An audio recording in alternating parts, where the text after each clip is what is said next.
It's healthy to have aspirational pursuits in life, and for a gun guy, that typically comes in the form of grail guns. Now, if we look to the world of shotguns, it's been well documented on the channel at this point that my grail shotgun is the Franchi Spaz 12. Franchi Spaz 12, really cool gun. You don't see these every day, you know?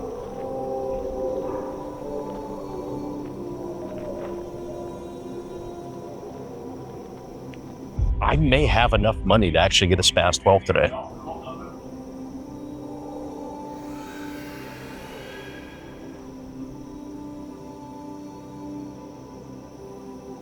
But the beauty of the Spaz 12 is because it's both a pump and an auto, the pump really exists so I can run some non-traditional rounds that won't cycle it.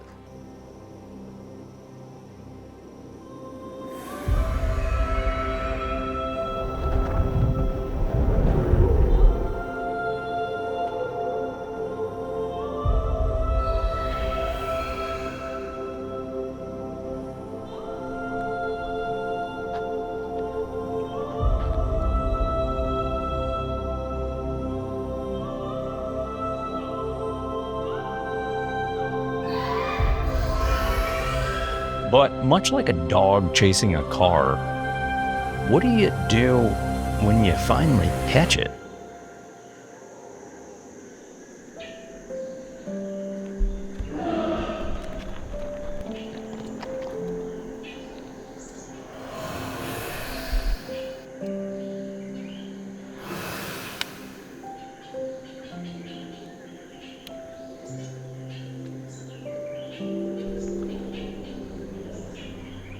Clever girl.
Everyone, welcome to the show. I can't really describe how thrilled I am to be here with you guys today. I hope you enjoy the show today as we talk about the Spaz 12. And I would tell you I'm so utterly thrilled to make the episode today because it's truly not every day that you get to make a video on one of your grail guns. And the Spaz 12 is certainly my grail shotgun. And as cheesy as it sounds, I take videos like this very seriously. We have fun. We've had a great time. Actually, we've been filming this video for 3 days now, and we have a lot of fun doing it. But I take these videos utterly serious because, in my opinion, you only get one chance to make this video. And if you screw it up for eternity, you screwed up your one chance to make a good Spaz 12 video. So we have put everything we can into this. No, don't ask where we are. I'm going to respond, America. Okay, that's where we are filming, America. So let me address how I got the gun. Kind of an interesting story, almost an awkward one to describe, but frankly, a story that kind of restores a little bit of faith that sometimes we can lose in humanity. So I put up a post on our Patreon page and we were talking about grail guns, and I was talking about, my grail pistol is this, my grail shotgun is this, and I talked about the Spaz 12. And one of our Patreon members reached out to me and he said, I've got a Spaz 12. And I remembered we'd communicated prior about this. And I was like, oh, yeah, that's right. And he goes, I'm actually moving to a restricted state. And so how about you get a Spaz 12? And I was kind of like, yeah, let me know when you're moving. Like, I'd totally be down. I'll sell off some junk I don't care about, and I'll totally pick up your Spaz 12. And he basically just said, well, actually kind of had this in mind as a thank you for the years of content, and you guys want to do a Spaz 12 video for a long time. So this is my gift to you as the 1911 Syndicate.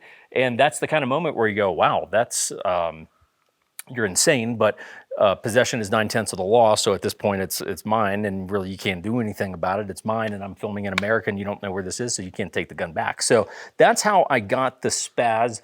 And when asked what the Spaz video would be, like, hey, you got any ideas what you're gonna do? I said, exactly what you think we're gonna do. Make a damn Spaz 12 video is what we're gonna do. So before we get into all that,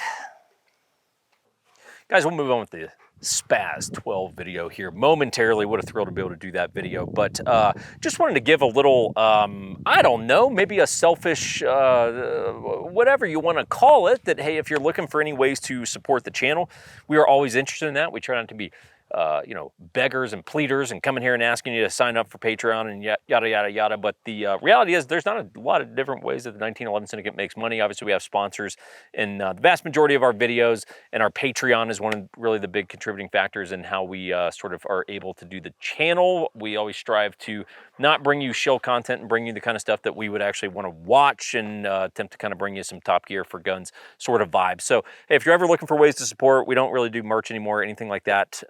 Patreon's probably the easiest way for you guys to be able to get involved. Not to mention the reality is the Patreon, we've really been doing a lot of cool stuff. We did the Rock Island, or well, I guess when you guys are seeing this, shoot, I think actually the week after you're seeing this, we're actually doing a Patreon group trip to the Rock Island December premiere auction, and it's going to be a lot of time. We're going to a lot of fun, hanging out, going to dinners, drinking, buying guns, all kinds of cool stuff. But that we do classes, there's special merch and Zippos, things like that you get. So it is a good way you guys can support the channel.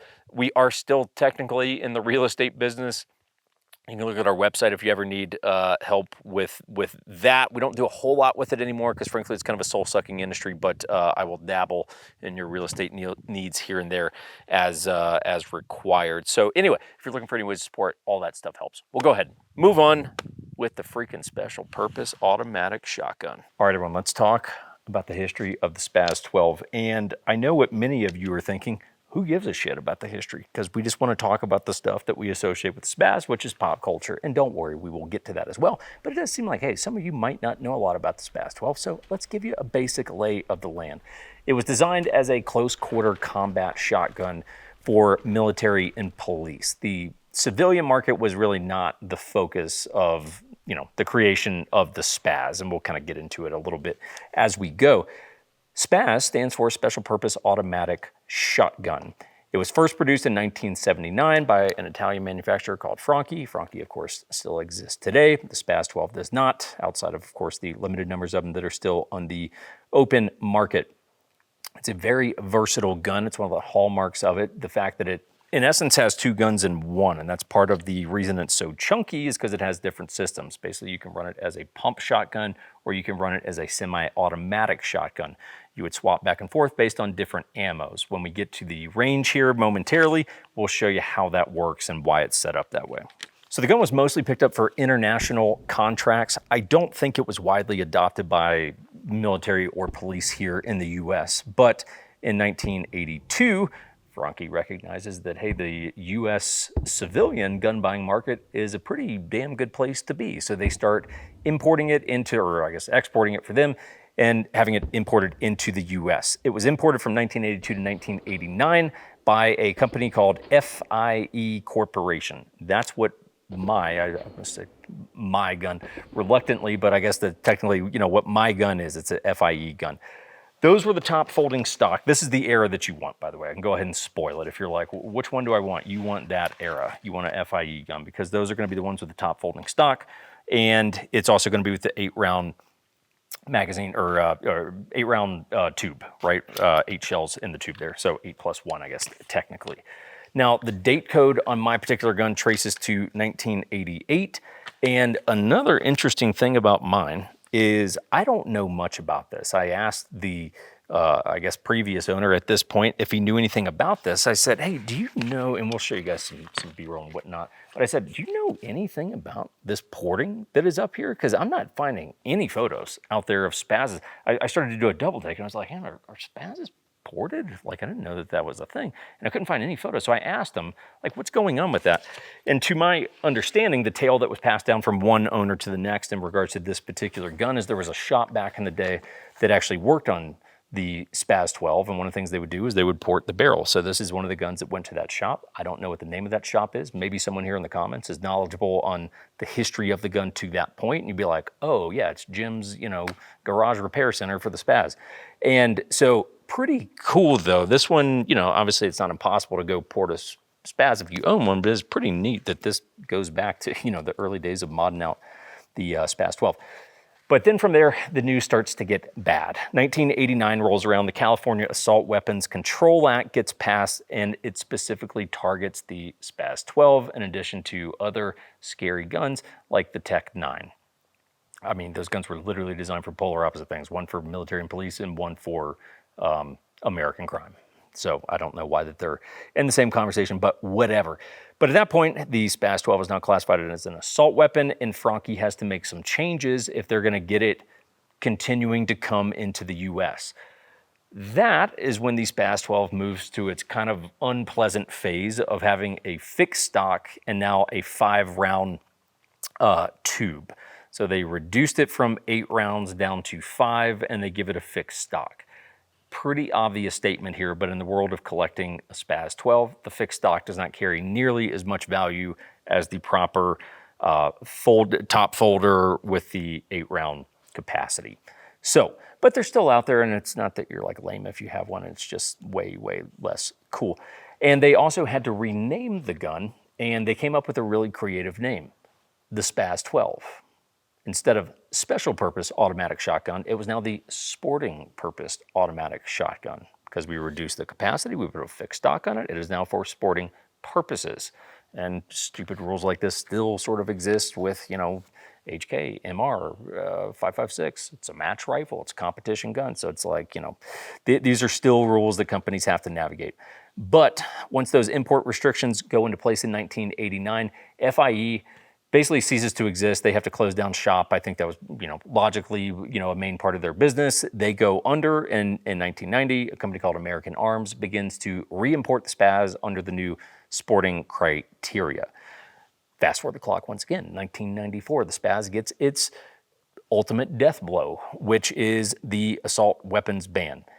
At that point, importation ceases. The Spaz is on the do not import list because, assault weapon, garbage, and we all know it's garbage, but it kind of is what it is, and the history books tell it the way that they do. So ultimately, the Spaz gets phased out of production in the year 2000. Why does it go away? Well, one, because the U.S. civilian market goes away, and let's face it, that is a chunk of the sales of this, but also it's a heavy gun. All right, it's about 9.5 pounds unloaded, which is a pretty heavy shotgun. And it was a complex manual of arms. We'll get to the range. We'll show you how it all works. It's not that complicated, but there definitely is some nuance to it. And ultimately, it was an expensive gun. Last year of production, these were $1,500 new. So, hey, in the year 2000, we know inflation is a real thing. So, hey, $1,500 in the year 2000. I don't know what that is these days, but it's probably not far off from what they actually sell for in the private market these days. So ultimately, the Spaz goes through some changes over the years, and you're going to see different variations out there. And this is where you just have to kind of get into the weeds if you're ever looking to get one of these and see exactly what's going on with the gun that you're looking at. Some of the different things you might see. Barrel lengths. They're going to range from 18 inches to 21.5. This is a 21.5 inch barrel. This is the sort of the classic, the one that you would, I would say, most likely could expect to see. The 18s are very uncommon. They're very cool. It basically butts right up to the end of the handguard there. It's really gangster. Like, I've never actually seen one. I don't even know if I've ever actually seen one pop up for sale. Like, they are very, very uncommon. You will see different styles of top folding stocks in terms of how they deploy and lock into place. So you got to pay attention to that. Some obviously are going to have fixed stocks, pretty self-explanatory in that. They're going to have different safeties. That does begin to matter. So there is a notorious lever safety that would be on this side of the gun. It would basically be on this side of like the trigger guard. And in many ways, it's similar to this safety that is right here, except The one on the other side, the lever safety, has a really bad reputation because eventually something wears out on it. And when you basically set it to fire, it will just go off and the gun will just go off. So it's one of those where it's like, hey, if you're activating that, you just have to be very careful. I've never messed with those, so I don't know exactly what the issue is, but like it is a known issue with the SPAS. So if you get one, I guess see if you can upgrade that safety. You know, you just got to do a little bit of due diligence on that. Obviously, magazine capacity will vary, and different accessories may or may not come with the gun. So one of the things you would be looking for if you're really trying to do a proper SPAS setup like this is the classic hook. I'll see if we can dig that up later in the video and show you how that works, but it basically hooks into this so you can shoot the gun one-handed around corners and from moving vehicles and wild, crazy shit like that. There's also a shot diverter muzzle device that goes on this that is like uber hard to get. It's like one of the Grail SPAS accessories. Those go for like ungodly money. It's literally just a muzzle device that threads onto this, but like very, very expensive. So those are a couple of things that you can look for inside of the US. Hard to know the exact number, but there's ballpark 2,000 SPAS 12s in the US. Clearly, there will not be any more because they are no longer made and they can no longer be imported. So there's a very small number of these floating out there. 2,000 is not a lot. Like that is a very small sample set of how many of these exist.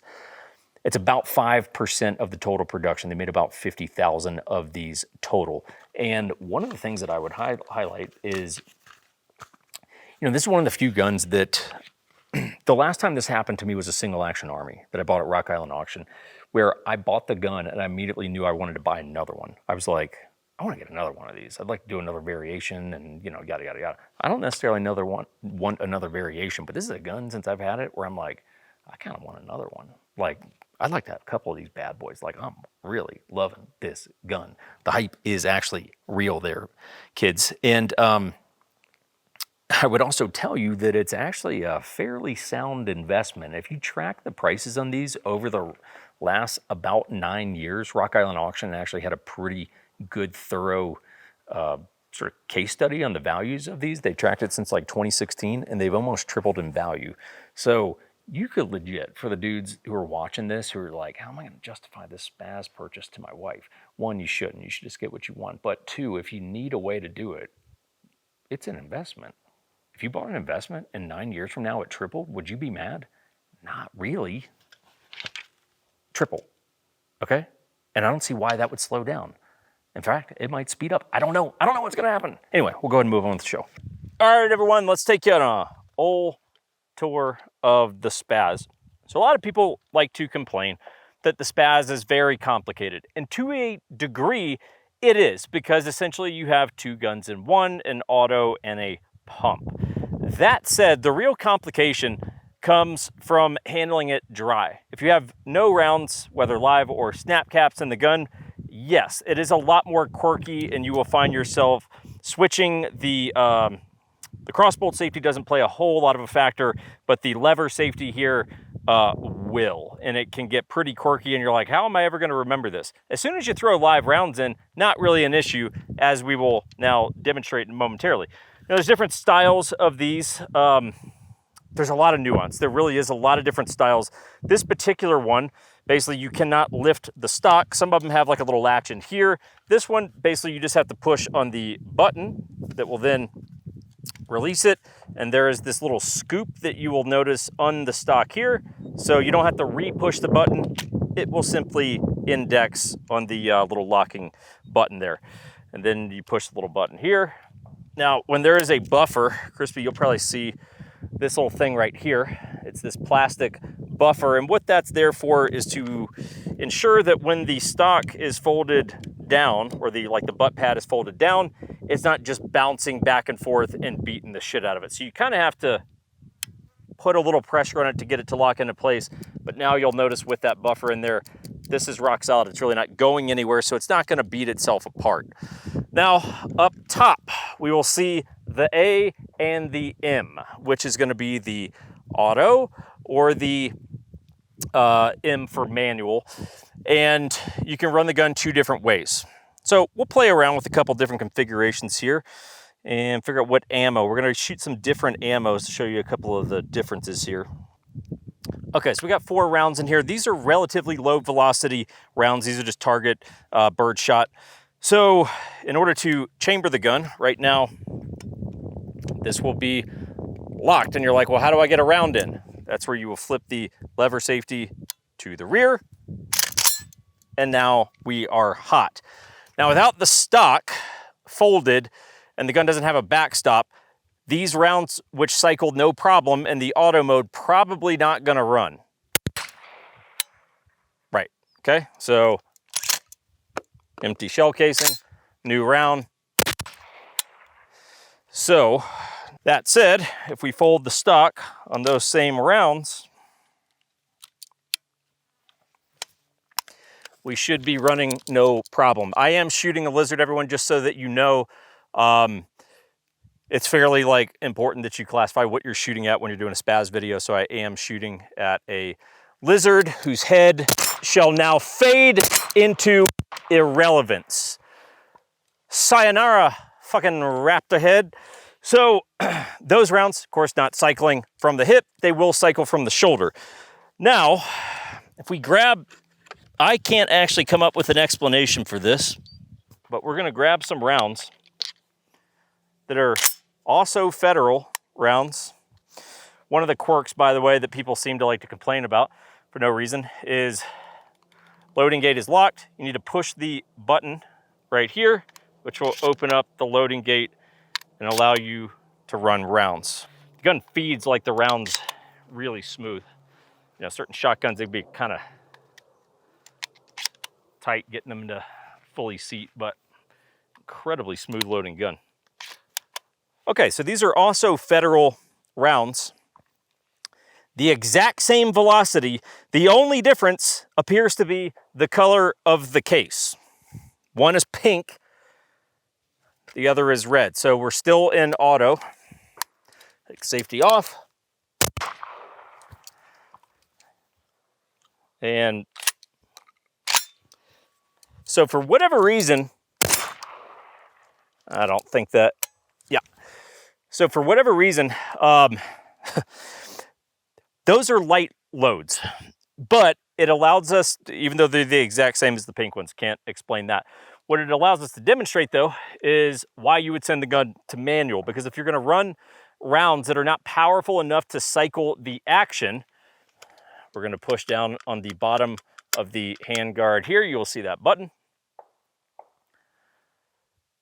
Some of the guns appear to be more tight or loose than others. Mine is extremely tight. So basically you push down on that and you're basically gonna slide all the way back to manual. The action might go ahead and break open on me. Yes, it does. So, and that, now we are in pump. Now these same rounds that won't cycle the gas system,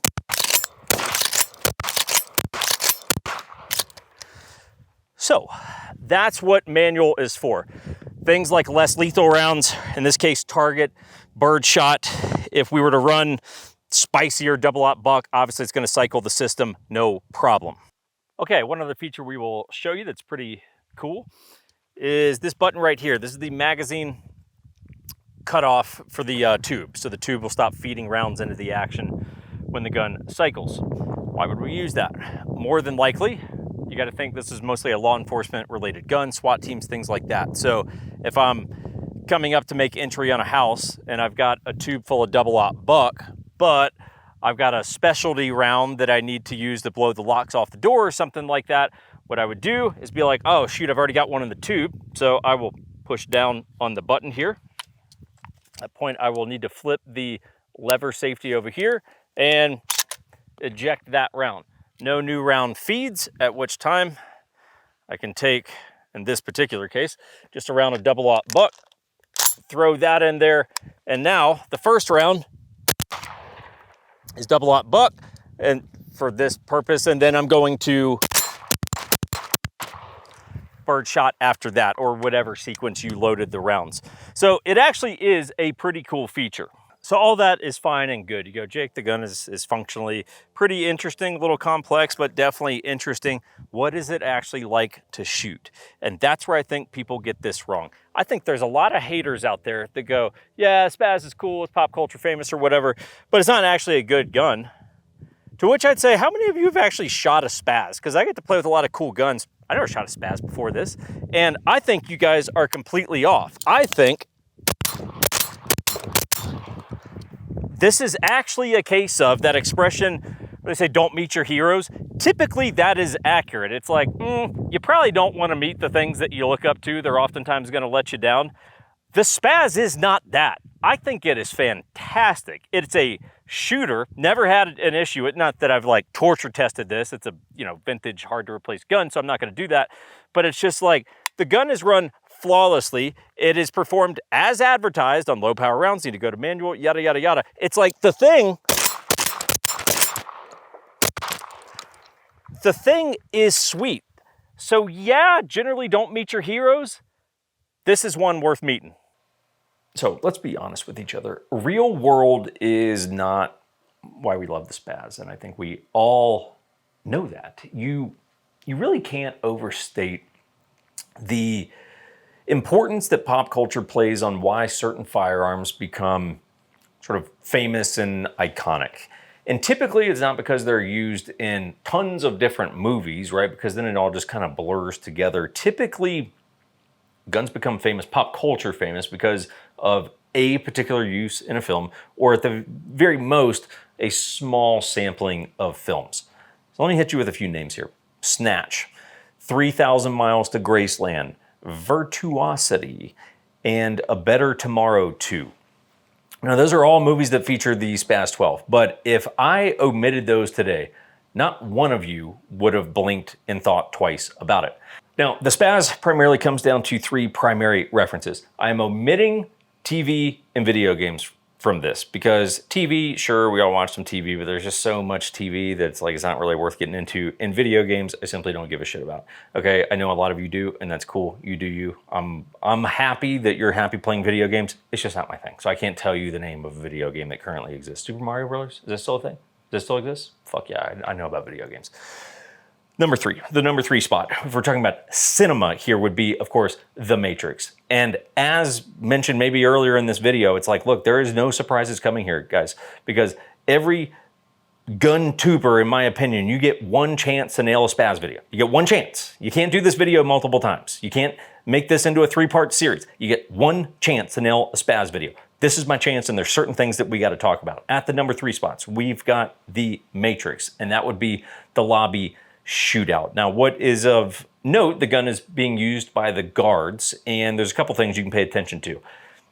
One, the gun's being run in semi-auto. Why? Because movie blanks are not typically going to be powerful enough to actually cycle the gun. So in many ways, the Spaz is very well suited for cinema because I can choose to run it in semi-auto or pump. You'll typically see it being used in pump for the reason already stated. You will also notice that it is a fixed stock model in the movie. We'll show you a couple of images here. And why that's kind of interesting is because that's literally the model that came out post 89 for the sporting market, not the tactical police market. So this is the gun in its proper configuration. In the movie, they're using the fixed stock one, which is kind of ridiculous. They're police. Like, this is like literally designed for them. So kind of an odd little continuity thing that I don't know if, the prop house probably should have caught that and gotten them a real Spaz, not the fixed stock Spaz. Regardless, we move on and we go to the number two spot, and that would be, no shockers, guys, that would be Terminator. That's correct. And it's used in a couple different scenes. First scene is in the gun store when Arnold's assembling his arsenal. And, I watched that scene a few times heading into this video, and it's pretty noteworthy because it is a 1 minute scene, literally like almost exactly 60 seconds. And so much happens, and it's such a iconic scene, but it's so short. It's like you guys could probably name the guns from that scene, at least most of them. If I just paused right now and let you think about it, you'd be like, well, yeah. Okay, so what does he get? In a 60-second span, he gets his AR-18, he gets his spaz, right? Or his, what does he call it? A 12-gauge auto loader, right? Of course. And then he gets his long slide 1911 with the laser sight. Super gangster. How cool would it be if someone actually made that? And then he gets his Uzi 9mm. So what's also cool in the gun store scene is the spaz. You can see a couple of them. They have a couple of them in the rack in the background there. The one that Arnold grabs, and I think there's one or two more back there. And they actually have the hook on it. Like the hook is actually inside of the stock on the rack back there. And that's pretty cool because, again, a pretty obscure component that you really don't see a lot these days. Now, granted, that movie's 80s, so probably a little bit more prominent back then, but really cool that they actually had the hook on it. The hook, I know we probably haven't spent much time talking about this yet, is basically designed so that you can fire the gun one-handed. We'll maybe talk about that a little bit later. And if you're a Terminator, of course, that's a useless modification because you're a Terminator. You have infinite strength. So what does Arnold do? Or the T whatever model he is. He takes the stock off. He just completely takes the stock off and he just fires the gun one-handed. When does he do that? In the police station shootout. He's got his AR-18, he's got his spaz with no stock on it, and I, again, watched the scene a couple times just to try to, come up with a couple of maybe unique angles on this, and what I saw that I thought was kind of interesting is that he appears to be running the gun in semi-auto, because you never see him pump the gun. So you go, oh wow, so they actually got the spaz to run semi-auto on the blanks. But if you go back and you watch the scene again, you'll never actually see him shoot 2 shots without a cut. So my conspiracy theory here, if James Cameron watches this, maybe if you could chime in, sir, or just call me. Like, someone will give you my number. Just give me a call. We'll talk about it. But I think you guys had the gun in pump, but because you knew it wouldn't cycle in auto, but you're like, it's going to be really lame because he's got both hands occupied. How is he really going to pump the gun? So let's just act like he's shooting it in auto, even though it's actually in pump, and we'll just keep cutting after every round that he fires. I don't think you can actually find a shot in there, like a moment, uncut, where he fires 2 rounds. I couldn't find it. So another fun fact for you, Terminator 2. A lot of people get this wrong, and they think that the gun that Linda Hamilton has at the end of Terminator 2, where she almost kills the T-1000, they think that that is a spaz because it has the stock that folds up top. It's not. It's a Remington 870 with a folding stock. But I've seen it in comments before where people are like, you forget about Terminator 2, bro? And I'm like, I did not actually. That's a Remington. That is not a spaz. It looks spaz-ish. It's not there, fella. It's not. Not on my watch. But of course, the number 1 spot. We know what the number 1 spot is. Number 1, of course, Jurassic Park. Again, ain't no surprises coming here, fellas. Every reference, every pop culture reference is a mere afterthought to the spaz in Jurassic Park. And, it's kind of fascinating because if I said, name the movies that have impacted the collectability of a firearm the most, like movie comes out, gun becomes massively famous. And I said, what are the biggest examples you can find? I bet you would struggle to think of more concrete, rock-solid examples than Jurassic Park and the Spaz 12. And here's what's crazy about that. We never see the gun fire.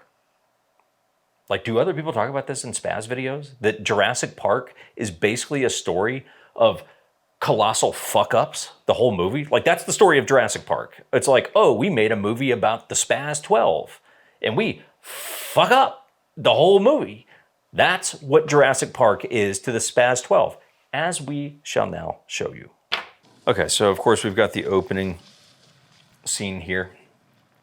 Bunch of people in hard hats. I don't know what the hard hat has to do with velociraptors, but okay. And there's Muldoon. So he's got a Spaz 12, he's got the stock out, slung, sweet hat, sweet vest, sweet shirt. He's got the look. So he's ready to party. Okay, simple fall. No one goes to help him up. Oh, this is not gonna go well for you. So, hey, Muldoon, where'd your spaz go? It had a sling on it. Why was it not slung so it was attached to your body? Because right now, everyone's trying to hit this. Now listen to what he says. Shoot her. You shoot her. Where's your spaz, bro? Everyone's got tasers. You had 8 rounds of slugs or double-aught buck. Your boy's getting lit up by the velociraptor and you're yelling at everyone to shoot her. You fucking do it. Where's your spaz at? Let's move on to scene 2. We gotta go to another building to try to get the power on or something like that. Got a power outage in the park. Muldoon's like, I got this. I'm coming with you. Goes to the gun locker. So you will also notice, that dude's legs. Fucking jacked. Jacked. Hasn't learned his lesson. Got a sling on the gun. Sling's not anywhere on his body. Cruising around, folded stock, no big deal. And it would appear we've got a problem. Like this scene made the spaz famous. So we've spotted a threat. Okay, Ellie takes off. Okay, Ellie has successfully escaped. She has managed to injure herself and she has some sort of cord wrapped around her. Can't quite figure out how that happened. It's all good though. Muldoon's on the case. Okay, we got eyes on target. Before it's time to get in the firefight with the raptor, maybe have the stock ready to go though, you know? Maybe let's not wait to the last second to do it in case something sneaks up on you and you don't have time. Okay, we're ready. We're ready to party. Situational awareness is on point. We are laser focused on our target, except we forgot about the fucking 1,000-pound lizard that I couldn't possibly have missed, flanking me on the left. So you know what I say about Muldoon? Son of a bitch got what he deserved. And I wish they had shown the execution of the raptor to Muldoon. A story of colossal fuck up. That is what Jurassic Park is about. Okay, so at this point we've got raptors hunting children. They're not like the nicest lizards in the world. But it's okay, because we got a paleontologist on the case. The gun is in pump mode. You will notice Dr. Grant just pumped the gun.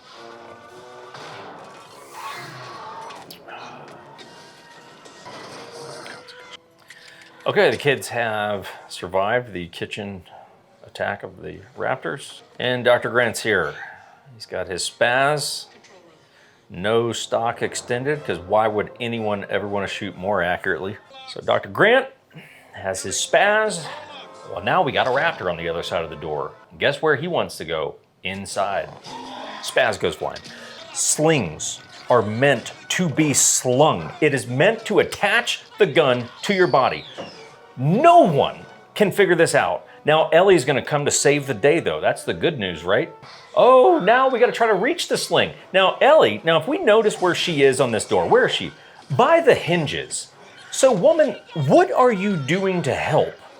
Because that effectively does nothing to keep the door shut. Meaning, Dr. Grant can keep the door shut because he was the fuck up that didn't use the sling. Ellie, take your ass off of the hinges and just go grab the spaz and shoot the lizard in the face. Can no one get how basic construction of doors and slings work? This is simple shit, everyone. We're nearly 2 hours into the movie. There's 10 minutes left. The gun has never fired, and it's already very famous at this point. Never once fired a round. Just got a spaz back. Oh, now the raptor wants in. 4 rounds go off. We never see it. And he malfunctions the gun. How? Jurassic Park, a 65 million year old story of fuck-ups named Muldoon and Dr. Grant. That's the plot of Jurassic Park. Idiocracy should have been the name of the movie. If Dr. Grant, think about this everyone, if Dr. Grant had connected the dots, 1, use the sling. 2, how about take the gun with you? Because what did he just do? He just left it behind. He gets 3 rounds that he shoots in the glass, malfunctions the gun, ditches it for no apparent reason, when in reality, maybe let's connect some dots. Maybe this was a simple clearance malfunction, which it was. It was just a stovepipe. Literally just pull the shell out and guess what? Your gun's functional again. Because what if now they're trying to escape and now the raptors are pursuing them in the Jeep and now he's got a one hand with the hook shoot the raptor out of the moving vehicle? How about them apples? The hunted becomes the hunter. That is the grand finale of today's episode. Now, we have not really talked much about the famous spaz hook, sort of a almost novelty item in a way for the spaz that often gets overlooked. Many people got rid of these because they didn't really think this is particularly important, but it's very important because what it enables you to do, basically you throw this thing into your buttstock here and you can rotate it this way or this way or this way.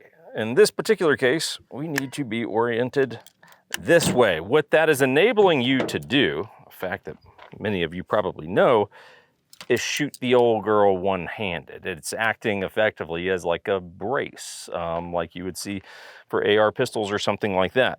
So that's what the hook was designed to do, is literally designed to enable the operator to shoot one-handed from a moving vehicle.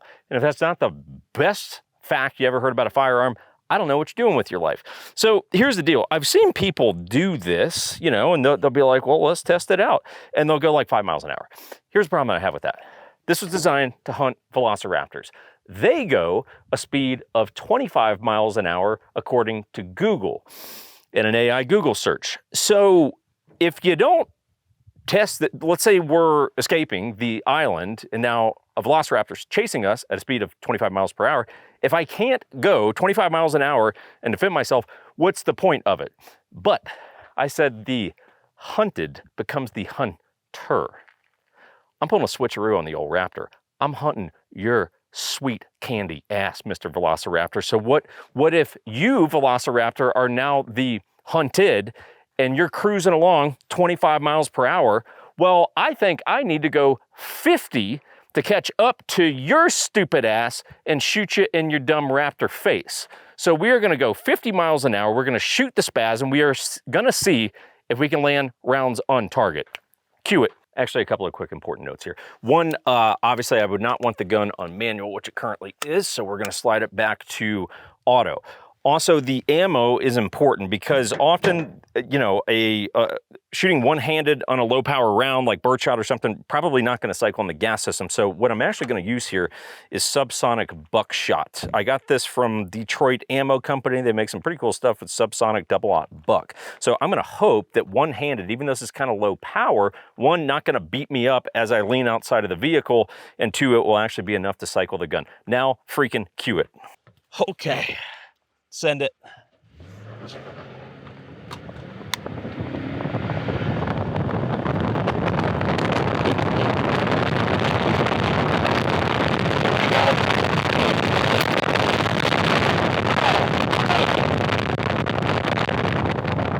Okay, well, the myth is accurate. Shooting one-handed, it wasn't enough to cycle it. Okay, well, how the hell do you do it then?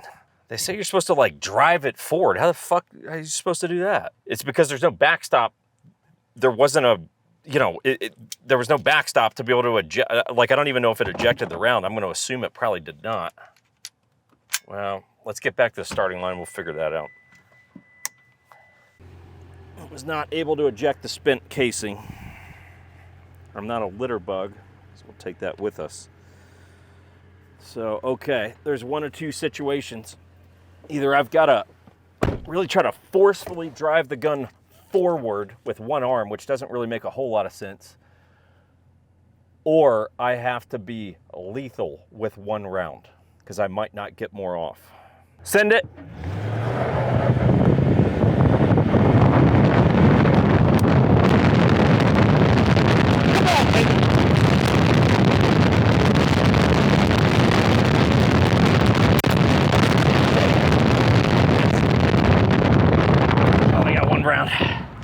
Okay, yeah, it is not punchy enough. The ammo is not spicy enough to cycle it. And this is buckshot, not birdshot. This is buck. So it's not like you can just spray and pray. No, this is the best ammo I have with us currently for the task. gonna have to wait till I'm like right up on top of it. I'm gonna have to be right there when I torch that round. Third time's the charm. This time we're gonna do what Dr. Grant could not do. We're gonna finish it. Fucking go.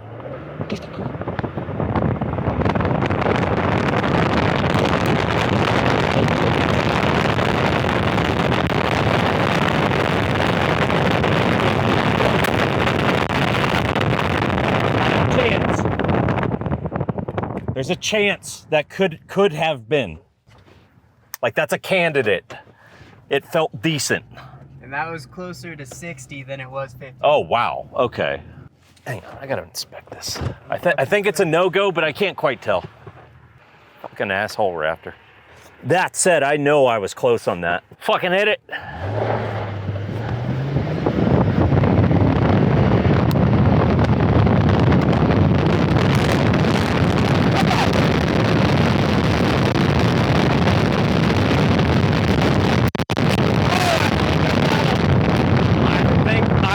His ass. This might be it right here. I think we got a hit here. You got his shoulder. I think we got his stupid shoulder. Dead. 4 rounds. 4 rounds in his clavicle.